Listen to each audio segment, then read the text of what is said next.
friends. Happy Easter. He is risen. He is risen indeed. Alleluia. Oh, I wish you could be here. It's just still a wonderful celebration as we celebrate Jesus' resurrection from the dead. It's a wonderful time. I hope that you get to go on an Easter egg hunt today, whether it's just in your own house or outside. And what do you like about Easter eggs the most? Do you like the Easter egg with the candy inside of it or without the candy inside of it? Well, I would love to share a very special story with you about Easter eggs. It's a story about a boy named Ernie. Ernie was a special third grader who loved Jesus. And Ernie was special because he had some learning disabilities and handicaps. Ernie loved going to church on Sunday mornings, though he was often sick and couldn't come. But anytime he could make it, he was really excited. He loved his class and he loved to participate, even though sometimes he didn't quite understand and gave the wrong answers. A week before Easter, Ernie's Sunday school teacher, Mrs. Jacobs, gave the entire class plastic Easter eggs. She explained that the following Sunday was Easter, and she said, "We are going to talk about how Jesus is alive because Jesus rose from the dead. The tomb was empty, and because of that, we all have new life." Mrs. Jacobs asked the students to take their plastic eggs home. Each child should put something inside his Easter egg that reminded them of new life. "Bring back your Easter eggs next Sunday," she said, "and we'll share our eggs with each other." Oh, there was a lot of excitement in the classroom that Easter. Mrs. Jacobs invited the children to put their plastic eggs into a basket in the middle of the group. And one by one, she drew the eggs out to show the kids what everyone had put inside their eggs to represent new life. The first egg Mrs. Jacobs showed the children had a flower in it. "Oh, that's a wonderful idea," Mrs. Jacobs said. "Whose egg is this?" Susan was quick to raise her hand. "That's mine. I put a flower in the egg because it reminds me of spring and all of the new life that happens." Ernie quickly was waving his hand and saying, "Choose mine, Mrs. Jacobs, choose mine." But Mrs. Jacobs was kind of worried because sometimes the children made fun of Ernie's answers. So she picked up another egg, opened it, and a rock fell out. "Oh no," she thought to herself, "this rock must be Ernie's. I hope the children won't laugh at him." But before she could even say anything about the rock, Josh spoke up. "Hey, that's my rock. If you look at the rock closely, you will see a little bit of moss on that rock.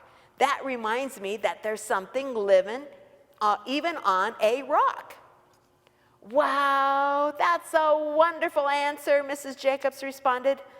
One by one, she continued to open the eggs. One egg contained a butterfly. That was a wonderful reminder of Jesus giving us new life. Another egg held some candy that reminded the kids of how good God is and how good it tastes to be alive because of Jesus. With each opened egg, Mrs. Jacobs watched Ernie's excitement grow. He kept hoping that she would pick his egg. But as she skipped over Ernie's egg, he looked disappointed. Mrs. Jacobs was afraid that if she showed Ernie's egg, the other kids might make fun of what he put inside the egg. But Ernie said again, "Choose mine, Mrs. Jacobs, choose mine." Mrs. Jacobs picked up the last egg, and she opened it. The class grew quiet as they saw there was nothing in the egg. Nothing at all. Mrs. Jacobs quickly wanted to move on to the lesson so Ernie wouldn't be embarrassed. She thought he must have forgotten to put something in the egg. But Ernie spoke up and said, "Oh, that's my egg, Mrs. Jacobs."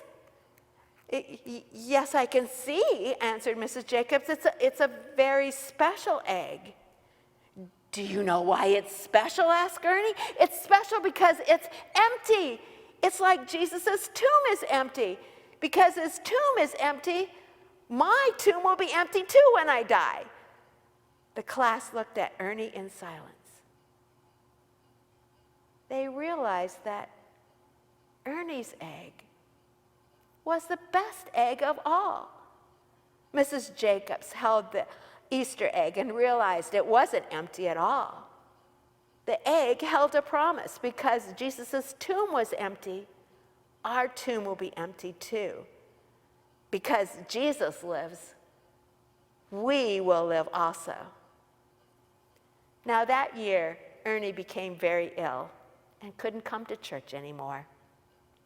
His Sunday school class did not forget him, though. They made Ernie cards and said prayers for him and visited him. In late September, Ernie died. Everyone was very sad. At his funeral, there were lots of people and lots of crying. It's okay to be sad when somebody dies. After the funeral, Mrs. Jacobs' class stood by Ernie's casket. They were all alone. They remembered Ernie and they talked about him. They remembered Ernie's excitement at Easter. And when they left, there were 8 plastic Easter eggs on top of the casket, 1 from each one of the children in his class. And what was in the eggs? They were empty, except for the promise that was inside. Because Jesus' tomb was empty, ours will be too. So, children, can you see that although there's some sadness in this story, there's also some happiness? Ernie believed in Jesus, and therefore he had the promise that Jesus would be friends forever with him, not just here on earth, but in heaven as well. And today, I would like you to think about that with your family and to do some activities that are listed for you in the link that you can do at home. And may you always remember that even though we die, we will still have life with Jesus. And he loves you very much. And that's why he died on the cross and rose again. Because of his great love for you, you have new life in him. Until another time when we get to see you face to face, bye, and may God bless you.